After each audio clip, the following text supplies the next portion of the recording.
Okay, so I've just watched the film Braveheart. It's a famous film. It was made in 1995, and it's about the Scottish rebel, nationalist, freedom fighter, call him what you want, William Wallace. Let's just say a very important historical figure. I think everyone can agree on that. It was starred Mel Gibson, and it was directed by Randall Wallace. And it is considered one of the most historically inaccurate modern films ever made. And it's been scrutinised many, many times. Now, I want to comment a bit on this, particularly now. I think it's very relevant coming up to the Scottish referendum on September the 18th. I'm going to make a number of videos about that subject. I've made it clear before that I'm a staunch unionist, and nothing about this video changes that. I want to say a few things, leaving the politics aside for 1 minute.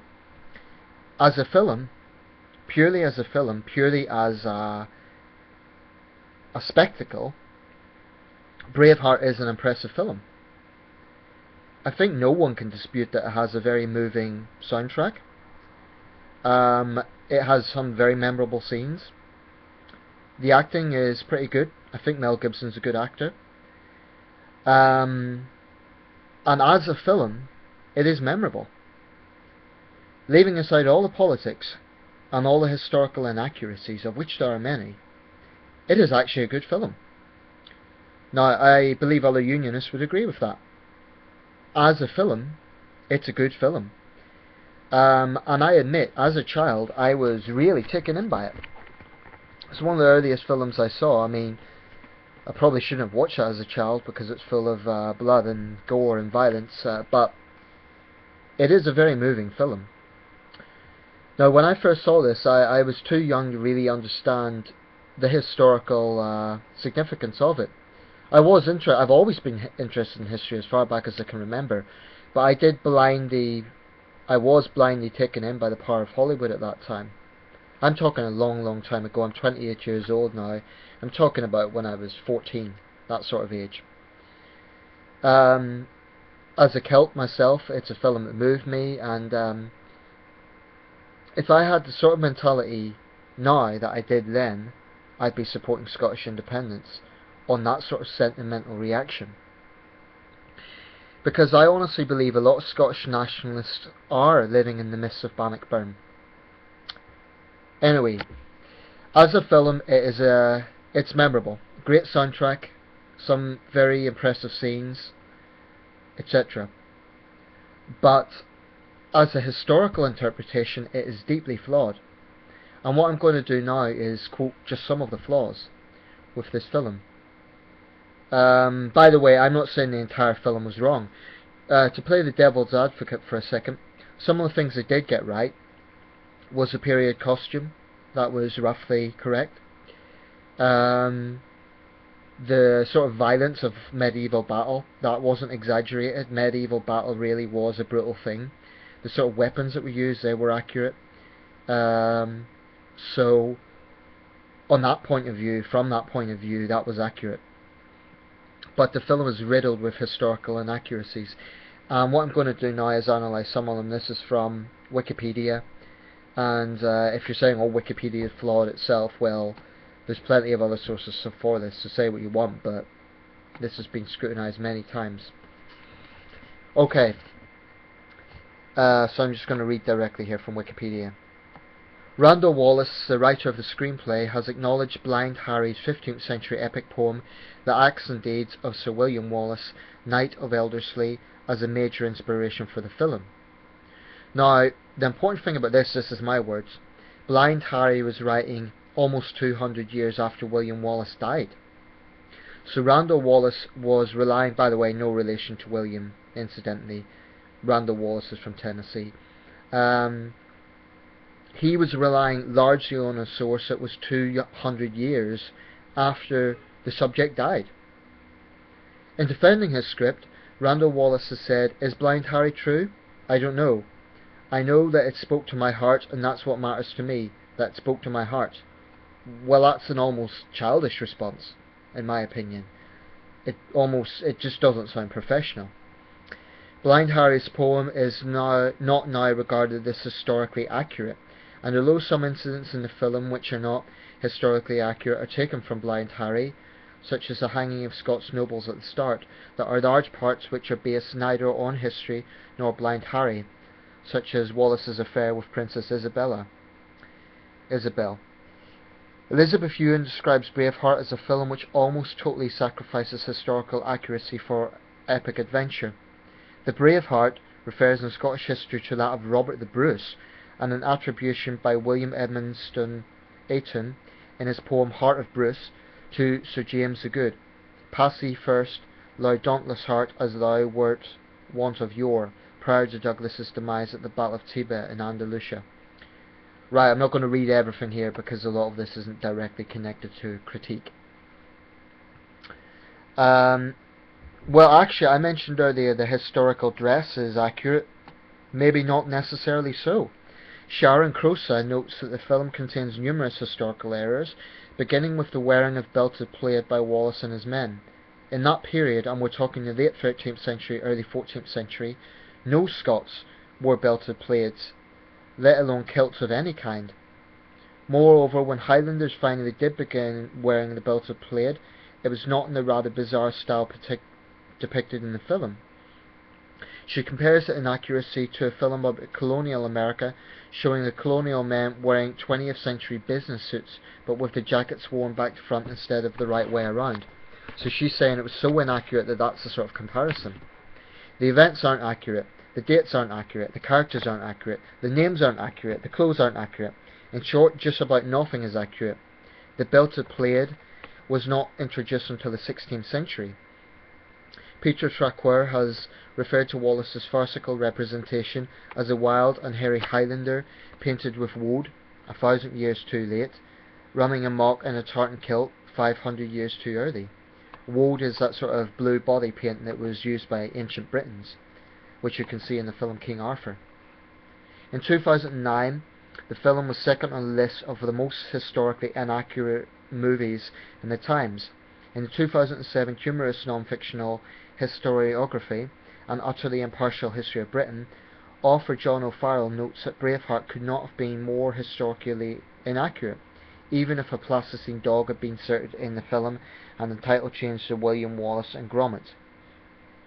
Randall Wallace has defended his script from historians who have dismissed the film as a Hollywood perversion of actual events.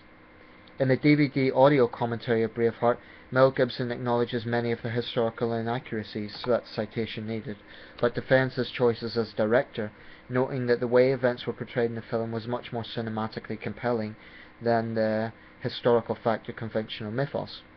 So remember that Mel Gibson was also director of this. I should say Randall Wallace was the producer. So some of the inaccuracies. Jus prima noctis.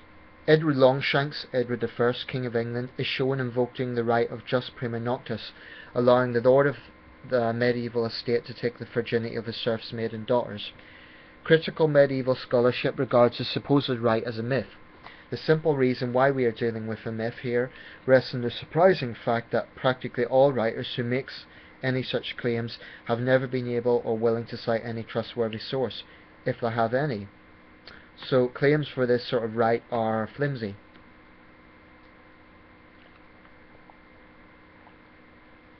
Occupation and independence. The film suggests Scotland had been under English occupation for some time, at least during Wallace's childhood, and in the run-up to the Battle of Falkirk, Wallace says to the younger Bruce, we can have what we never had before, a country of our own. In fact, Scotland had been invaded by England only the year before Wallace's rebellion, that's 1296, prior to the death of King Alexander III. It had not been a fully separate kingdom. And there's a line in the film where Wallace says, turn back to England to beg forgiveness for 100 years of theft, rape and murder. So that's an inaccuracy. Portrayal of William Wallace. So this is a man himself. As John Shelton Lawrence and Robert Jewett write, because William Wallace is one of Scotland's most important national heroes, and because he lived in the very distant past, much of what is believed about him is probably the stuff of legend. But there is a factual strand that historians agree to. summarised from Scots scholar Matt Ewart. Wallace was born into the gentry of Scotland. His father lived until he was 18, his mother until his 24th year. He killed the sheriff of Lanark when he was 27, apparently after the murder of his wife. He led a group of commoners against the English in a very successful battle at Stirling in 1297. Temporarily received appointment as Guardian of Scotland. Wallace's reputation as a military leader was ruined in the same year of 1297, leading to his resignation as Guardian. He spent several years of exile in France before being captured by the English at Glasgow, this resulting in his trial for treason and his cruel execution. Now, in the film, when his father dies, he's a young boy, not a young man. In the film, he's at least 11, and this says he was 18 when his father died. Also, with his love interest, he speaks about that he can speak Latin. Now, his exile in France was during the rebellion, not before it. A.E. Christokanitz writes about the historical William Wallace further. He was okay, this is basically repeating what that was just said. Okay, a bit of repetition there. Portrayal of Isabella of France. Isabella of France is shown having an affair with Wallace prior to the Battle of Falkirk. She later tells Edward I that she is pregnant, implying that her son Edward III was a product of the affair. In reality, Isabella was 3 years old and living in France at the time of the Battle of Falkirk. So she was born in 1295. The first Battle of Falkirk, as opposed to the later Falkirk during the Jacobite Rising, was in the year 1298. And she was not married to Edward II until he was already king. He became king, I believe, in 1307. And Edward III was born 7 years after Wallace died. This aspect of the plot may, however, be inspired by the play The Wallace, A Triumph in 5 Acts by Sidney Goodsire Smith, which historically has Isabella present at the Battle of Falkirk longing for a real man. At that time it would also have been unusual to send a woman onto a diplomatic mission into a war zone, and she would have been risking imprisonment or execution by admitting that she was carrying a child which was not her husband's. That aspect, by the way, was to show how brutal a king that Longshanks was. Portrayal of Robert the Bruce. Robert the Bruce did change sides between the Scots loyalists and the English more than once in the early stages of the Scottish Wars of Independence, but he never betrayed Wallace directly, and he probably did not fight in the English side at the Battle of Falkirk, although this claim is made by one important medieval source, John of Fordun's Chronicle. Later, the Battle of Bannockburn was not a spontaneous battle. He had already been fighting a guerrilla campaign against the English for 8 years. His title before becoming king was Earl of Carrick, not Earl of Bruce, because in the film he is portrayed as the 17th Earl of Bruce. Portrayal of Longshanks and Prince Edward. The actual Edward I was ruthless and temperamental, but the film exaggerates his character for effect. Edward enjoyed poetry and harp music, was a devoted and loving husband to his wife Eleanor of Castile, and as a religious man he gave generously to charity. The film scene where he scoffs cynically at Isabella for distributing gold to the poor after Wallace refuses it as a bribe would have been unlikely, and that certainly goes against the character analysis that I've just said. Edward died on a campaign and not as bad at home. He also died after William Wallace, whereas in the film it insinuates that they die at the same time. The depiction of the future Edward II as an effeminate homosexual drew accusations of homophobia against Gibson. He said we cut out a scene, unfortunately, and he's talking about they would have been more sympathetic to Edward II. Now in this score I have to back Mel Gibson. I think that's just sheer political correctness. There is quite strong indication that Edward II was homosexual. Whether he was effeminate or not, I don't know, and obviously that's the stereotype of gay men, but in my own opinion that's just political correctness, and it's gay critics being way too sensitive. The actual Edward II, who fathered 5 children by 2 different women, was rumoured to have had sexual affairs with men, including Piers Gaveston, who lived on to the reign of Edward II. The prince's male lover, Philip, was loosely based on Piers Gaveston. In the film he's called Philip. Gibson defended his depiction of Prince Edward as weak and ineffectual, saying, "I'm just trying to respond to history. You can cite other examples. Alexander the Great, for example, who conquered the entire world, was also homosexual. But this isn't a story about Alexander the Great, it's about Edward II. In response to Longshank's defenestration of the prince's male lover Philip, Gibson replied that the fact that King Edward throws this character out of a window has nothing to do with him being gay. He's terrible to his son, to everybody.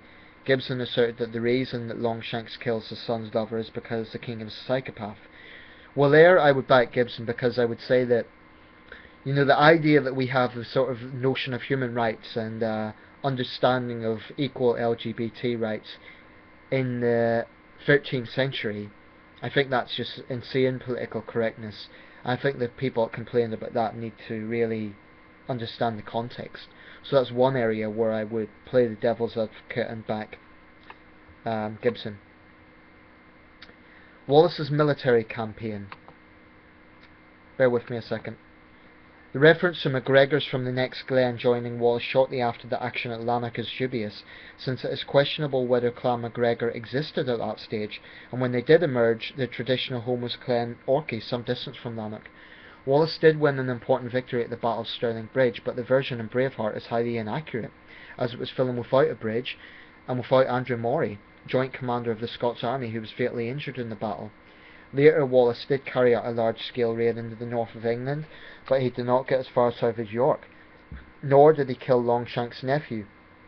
However, this was not a wide-off mark as Blind Harry, who has Wallace making it to the outskirts of London, and only refraining from attacking the city as after an appeal by the mayor's wife.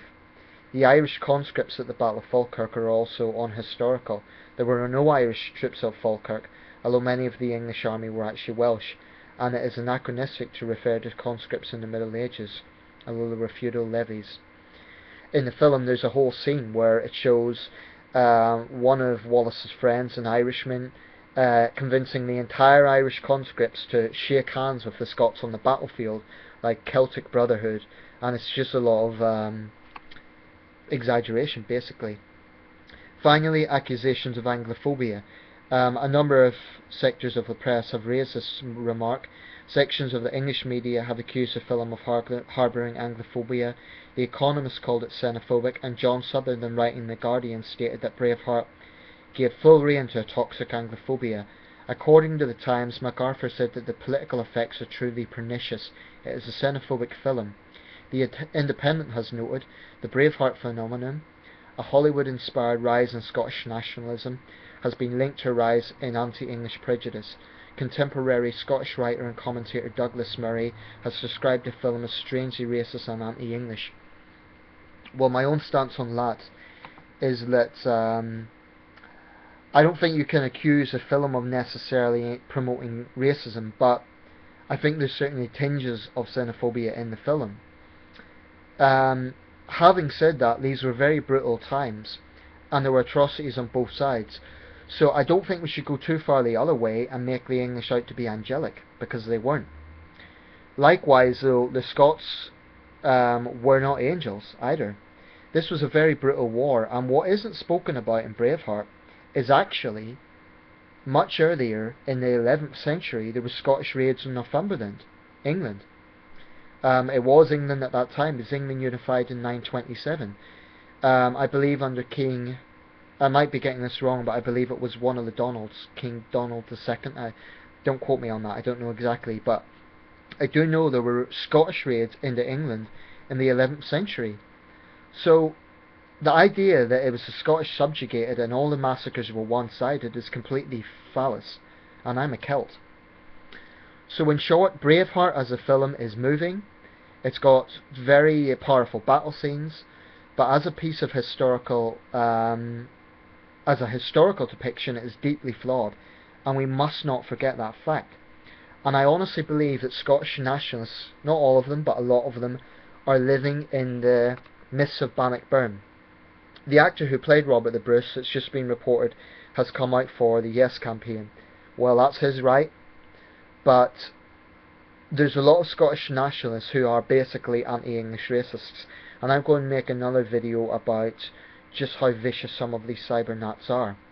I am a staunch unionist, I remain a staunch unionist, and being impressed by a moving film that is very historically inaccurate does not change my stance on this great nation.